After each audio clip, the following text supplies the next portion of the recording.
नमस्कार दोस्तों। काफ़ी लोगों के कमेंट्स होते हैं, sir how to be a contractor, ठेकेदार कैसे बना जा सकता है। काफ़ी वीडियोज में बना चुका है इस विषय में, फिर भी लोगों के कमेंट्स आते हैं।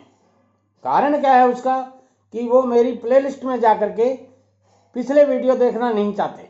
चलिए आज मैं दोबारा एक वीडियो बनाता हूं जिसमें आपको बताता हूं कि ठेकेदार बनने के लिए आपको कौन कौन से डॉक्यूमेंट्स की आवश्यकता होती है, क्या क्या सर्टिफिकेट्स आपको लगाने पड़ते हैं। इसलिए वीडियो को शुरू से लेकर अंत तक देखिएगा।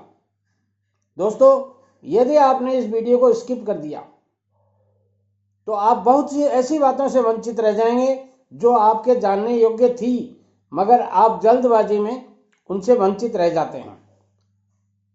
तो आइए शुरू करते हैं। ठेकेदारी बिजनेस शुरू करने के लिए कौन कौन से डॉक्यूमेंट्स की आवश्यकता होती है। सबसे पहले आपको फॉर्म भरना पड़ता है। उस फॉर्म का शुल्क होता है, वो शुल्क की जमा पर्ची आपको साथ में लगानी पड़ती है कि आपने इसका इतना शुल्क दिया है। उसके बाद में आपको रजिस्ट्रेशन शुल्क की जमा पर्ची लगानी पड़ती है। रजिस्ट्रेशन शुल्क आपको देना पड़ता है। नॉर्मल शुल्क होते हैं, कोई बहुत ज़्यादा नहीं होता है।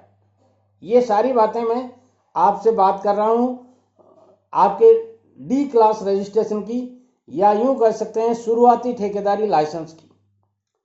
इसके बाद में आपको एक जिला अधिकारी से अपना चरित्र प्रमाण पत्र लेना होता है कि आपका कैरेक्टर सही है, आपके पास कोई पुलिस केस तो नहीं है, आपके ऊपर कोई पुलिस केस तो नहीं है।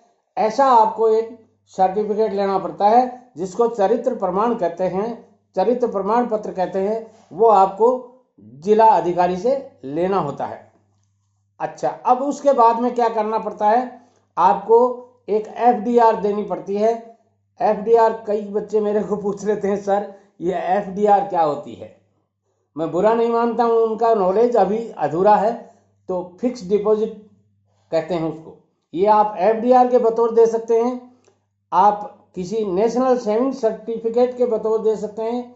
ये डी क्लास के लाइसेंस के लिए राजस्थान में 50,000 रुपये लगते हैं, तो ये आपको देनी पड़ती है। इसको प्लेज करवा के देनी पड़ती है, यानी आपके नाम हो सकती है वो, मगर प्लेज उस अधिकारी के नाम से होगी जो अधिकारी आपका रजिस्ट्रेशन करता है। जैसे मान लीजिए आप पीडब्ल्यूडी में रजिस्ट्रेशन करवाना चाहते हैं, तो पीडब्ल्यूडी के एग्जीक्यूटिव इंजीनियर हैं, उनके नाम वो प्लेज होगी कि ये इंजीनियर, एग्जीक्यूटिव इंजीनियर पीएचडी के नाम प्लेज है। ये आपको बैंक से करवानी पड़ेगी। अधिकारी आपको लिख के दे देंगे कि हमारे नाम प्लेज करवा दीजिए, आप प्लेज करवा दीजिए। अब ये एफडीआर किसकी हुई? एफडीआर आपकी है, या यूं कर सकते हैं एनएससी है, वो आपका है।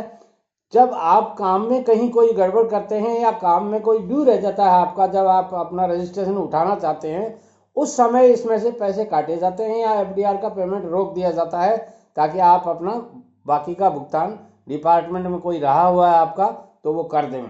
क्योंकि डिपार्टमेंट से कई बार एडवांस दिए जाते हैं, या डिपार्टमेंट में जो आप काम कर रहे हैं उन काम में कोई आपका बकाया रह जाता है, तो वो करवाना जरूरी होता है। इसलिए वो सिक्योरिटी डिपॉजिट, इसीलिए इसको सिक्योरिटी डिपॉजिट कहा जाता है। सिक्योरिटी का मतलब होता है सुरक्षा। जी हाँ। अब बात आती है कि और क्या क्या चाहिए, तो इसके लिए आपको जीएसटी रजिस्ट्रेशन प्रमाण पत्र भी लेना होता है। आजकल बिना जीएसटी के कोई भी वर्क आप नहीं कर सकते जब तक आपके पास जीएसटी नंबर नहीं होगा। तो जीएसटी नंबर आप किसी वकील के थ्रू मांग लीजिए, या आप स्वयं जाकर के ऑफिस से ले सकते हैं। अब आता है पैन कार्ड।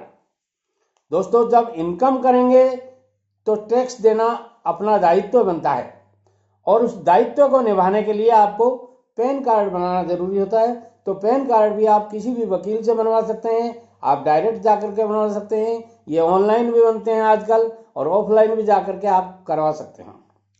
अब तीसरी बात आती है आधार कार्ड की कॉपी। तो दोस्तों, आधार कार्ड आजकल सरकार ने ज़्यादातर जगह, ज़्यादातर कामों में आधार कार्ड को कंपलसरी कर दिया। तो आधार कार्ड में अपना सारा डिटेल होता है उसमें, इसलिए सरकार को ये सुविधा रहती है कि आदमी जो काम कर रहा है उसकी स्थितियां क्या हैं वो आधार कार्ड से पता चल जाता है। ये अपना एक पहचान पत्र हो गया। तो आधार कार्ड की कॉपी आपको देनी पड़ती है अटेस्टेड करवा के। ये जो सारी कॉपियां हैं उनको आप अटेस्टेड करवा लीजिए, जो आगे भी बताने जा रहा हूं वो भी आप करवा लीजिए। अब आपको करना क्या होता है, धरोहर राशि की स्कैन कॉपी देनी पड़ती है। जो भी आप धरोहर राशि जमा कराते हैं उसकी आपको देनी पड़ती है।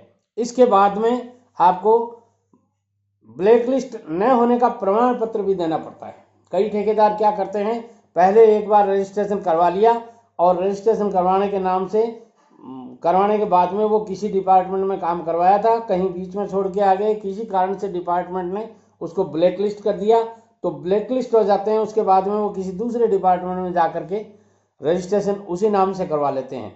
तो इसके लिए गवर्नमेंट ने ये निश्चित कर दिया कि ब्लैक लिस्ट आप यदि हैं तो आपको उस तरह लिख के देना पड़ेगा, और ब्लैक लिस्ट नहीं है तो आपको शपथ पत्र देना पड़ता है, जो एफिडेविट के रूप में दिया जा सकता है। अब कुछ बच्चे पूछेंगे ब्लैक लिस्ट किसको कहते हैं। चलिए मैं इसी वीडियो में बता देता हूं। ब्लैक लिस्ट उस व्यक्ति को कहते हैं, उस ठेकेदार को कहते हैं जिसने किसी काम को सरकार के वर्क ऑर्डर को लेकर के अधूरा छोड़ दिया, बीच में भाग गया या किसी कारण से काम खराब कर दिया, उसको डिपार्टमेंट ब्लैक लिस्ट में डाल देता है, तो उसको ब्लैक लिस्ट कहते हैं। अब बात आती है अनुभव प्रमाण पत्र की। ये मुख्य बात है दोस्तों, इसको ध्यान से सुनना।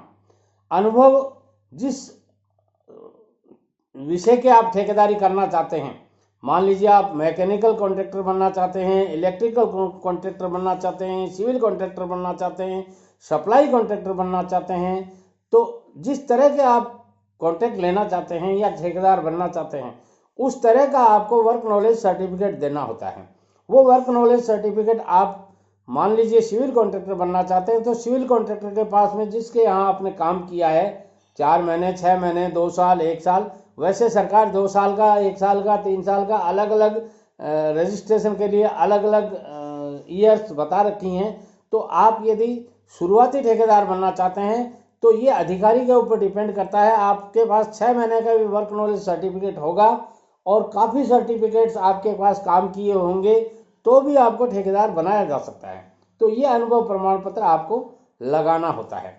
अब लगाना क्या होता है, तकनीकी कर्मचारियों का शपथ पत्र आपको ये लिख के देना होता है कि इतने टेक्निकल काम करने वाले आदमी मेरे यहाँ सर्विस करते हैं, मैं उनसे काम करवाता हूँ, मेरे यहाँ सर्विस कर रहे हैं, उनका टेक्निकल कर्मचारियों का आपको शपथ पत्र देना पड़ता है। उनकी डिग्रीज, डिप्लोमाज, उनकी कॉपी साथ में लगानी होती है।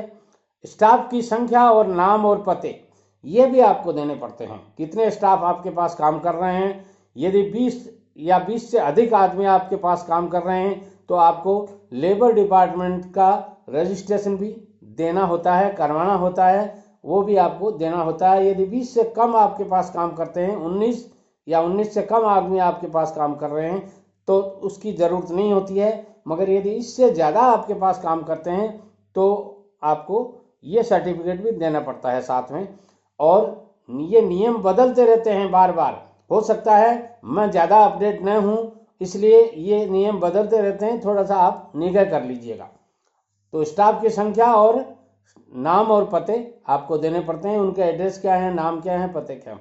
अब बात आती है कि इसके साथ और आपको क्या देना पड़ता है, तो मशीनरी का शपथ पत्र देना पड़ता है आपको कि मेरे पास ये मशीनरी अपनी स्वयं की हैं अथवा मैंने हायर कर रखी हैं जिनसे काम होगा। मान लीजिए आप कोई रोड कॉन्ट्रैक्टर का काम करना चाहते हैं, रोड कॉन्ट्रैक्ट लेना चाहते हैं, तो उसके पास आपके पास रोड रोलर है, मिक्सर मशीन है, और ये सारे इक्विपमेंट जो डिपार्टमेंट को आपको उस वर्क में चाहिए वो आपके पास है या नहीं है, या हैं तो किस स्थिति में है, अपने ओवन है या हायर किए हुए हैं, वो आपको देना पड़ता है। अगला शपथ पत्र आपको देना पड़ता है कि मेरा कोई भी सगा संबंधी यानी ब्लड रिलेटिव, मेरा कोई रक्त संबंध से संबंधित कोई भी कर्मचारी, अधिकारी या इवन चपरासी तक इस डिपार्टमेंट में सर्विस नहीं करता है, ये आपको लिख के देना होता है। अब इसके लिए कौन कौन होते हैं इसका वीडियो मैं एक अलग से बनाऊंगा, उसमें आपको बता दूंगा कि रक्त संबंध किसको बोलते हैं। अब बात आती है कि आप जो फर्म बना रहे हैं वो आपके एकल स्वामित्व की है यानी प्रोप्राइटरशिप की फर्म है या पार्टनरशिप की फर्म है। पार्टनरशिप की फर्म है तो पार्टनरशिप डीड देनी पड़ेगी, प्रोप्राइटरशिप की है तो प्रोप्राइटर डीड लगानी पड़ेगी और शपथ पत्र भी देना पड़ेगा कि ये मेरी पार्टनरशिप फर्म है या प्रोप्राइटरशिप फर्म है, ये भी देनी पड़ेगी। इसके साथ साथ आयकर रिटर्न की और बैलेंस शीट की कॉपी आपको लगानी पड़ेगी। इसमें डिपार्टमेंट आपसे 3 साल तक की मांग सकता है कि पिछले 3 साल तक आपने क्या क्या काम किए, आपके इनकम टैक्स की रिटर्न की कॉपी दीजिए या बैलेंस शीट की कॉपी दीजिए, ये आपको देना पड़ता है। इसके साथ साथ आपको 100 रुपये के स्टाम्प पेपर के ऊपर लिख के सत्यापित करके देना पड़ता है, ये एफिडेविट और देना पड़ता है। पार्टनरशिप फर्म के रजिस्ट्रेशन के लिए आपने रजिस्ट्रेशन करवाया है या नहीं, ये भी आपको देना पड़ता है। विद्युत सुरक्षा निदेशक से भी आपको लिखवा के देना पड़ता है। यदि आप विद्युत विभाग में ठेकेदारी करना चाहते हैं तो ये भी देना पड़ता है। आपको ये शपथ पत्र भी देना पड़ता है कि आप अनुसूचित जाति के हैं, जनजाति के हैं, पिछड़ी जाति के हैं या सामान्य जाति के हैं, ये भी आपको देना पड़ता है सर्टिफिकेट या यूँ कह सकते हैं शपथ पत्र। इसके साथ आप यदि सिविल इंजीनियर हैं तो आपको बेरोजगार इंजीनियर का प्रमाण पत्र भी देना पड़ता है और बेरोजगार इंजीनियर होने का प्रमाण पत्र या क्या कहते हैं आपको एफिडेविट आप दे देते हैं तो सरकार आप में उसको जो सिक्योरिटी डिपॉजिट है उसमें भी कई जगह छूट दी जाती है और कई और सुविधाएं दी जाती हैं जो मैं एक अलग से वीडियो बना रहा हूँ, उसमें आपको सारी बातें बताऊंगा। अब बात आती है कि यदि इसमें से मैंने जो सारी बातें बताई हैं तो हो सकता है मैं मेरे दिमाग के हिसाब से बताता हूँ, कहीं कोई बात छूट गई है, आपको और कुछ पूछना है तो आप कमेंट बॉक्स में जाकर के मुझे ज़रूर बताइए कि सर आपने ये बताया था, ये नहीं बताया। कुछ लोग पूछते हैं सर सॉल्वेंसी सर्टिफिकेट क्या होता है, कुछ लोग पूछते हैं हैसियत प्रमाण पत्र क्या होता है। ये सब चाहिए होते हैं मगर सारी बातें एक वीडियो में समाहित नहीं की जा सकती, इसलिए कुछ बातें छूट जाती हैं, रह जाती हैं या भूल जाता हूं बताने में, तो आप मुझे रिपीट करवा दीजिएगा। मैं उनका आपको कमेंट के द्वारा जवाब देने की कोशिश करूंगा। यदि कमेंट में नहीं आता है मान लीजिए, क्योंकि कमेंट बहुत बड़ा नहीं लिख सकते, इसलिए वो क्या कहना चाहिए यूट्यूब की कम्युनिटी गाइडलाइंस का पालन करना होता है, इसलिए सारी बातें बहुत डिटेल में नहीं बताई जा सकती कमेंट के द्वारा, इसलिए अलग से वीडियो बना दूंगा। अलग से वीडियो बनाने के लिए भी मैंने काफ़ी वीडियोज़ की लिंक मेरे इस वीडियो में दे रहा हूँ, जैसे ठेकेदार कैसे बने, ठेकेदारी कैसे शुरू करें, ठेकेदारी कैसे सीखें, स्टेप 1 ठेकेदारी कैसे सीखें, इसके मैंने 7 स्टेप बना रखे हैं। यदि आप नए ठेकेदार हैं और कुछ सीखना चाहते हैं तो उन 7 स्टेप्स को ज़रूर देखिएगा, जो मैं इसमें लिंक दे रहा हूँ उनको आप ज़रूर देखिएगा। वीडियो पसंद आता है सारे दोस्तों को शेयर कीजिएगा। आपका एक शेयर किसी की ज़िंदगी को परवान चढ़ा सकता है। आपने एक मेरा वीडियो किसी को शेयर कर दिया और जिस आदमी को इसकी ज़रूरत होती है वो आपको जीवन भर याद रखेगा। देखिए एक कहावत है, 3 तरफ से धर्म होते हैं अपने यहाँ, मनसा वाचा और कर्मणा। 3 तरह से आप धर्म कर सकते हो और 3 तरह से पाप कर सकते हो, मन से, वचन से और कर्म से। ये आपका किसी को अंगुली सीध करना, कमा के खाने के लिए अंगुली सीध करना कि इस रास्ते जाओ तुम्हें इधर कमाई मिलेगी, ये एक अच्छा धर्म है, इसको निभाइए। और इसी प्रेरणा से मैंने ये चैनल बनाई है कि कर भला हो भला अंत भला सो भला।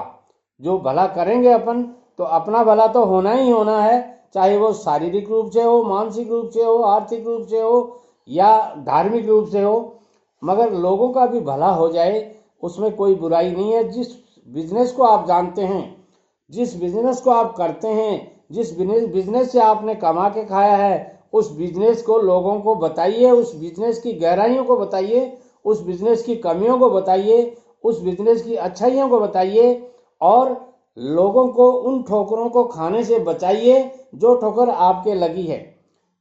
मान लीजिए आप गाड़ी चला रहे हैं और रास्ते में आप जहाँ से पीछे से आए हैं वहाँ एक बहुत बड़ा खड्डा है, बहुत बड़ा खड्डा है और वो किसी मोड़ पे है तो आप रोक करके गाड़ी वाले को बताते हैं ना, अरे भाई आगे एक खड्डा है, ध्यान से रखना। मेरा भी मकसद सिर्फ और सिर्फ उन खड्डों से बचाना है आप लोगों को, जो खड्डे मैं गिरा हूं या उन खड्डों से मैं बच करके निकला हूं। वीडियो पसंद आता है लाइक शेयर और कमेंट कीजिए। नमस्कार।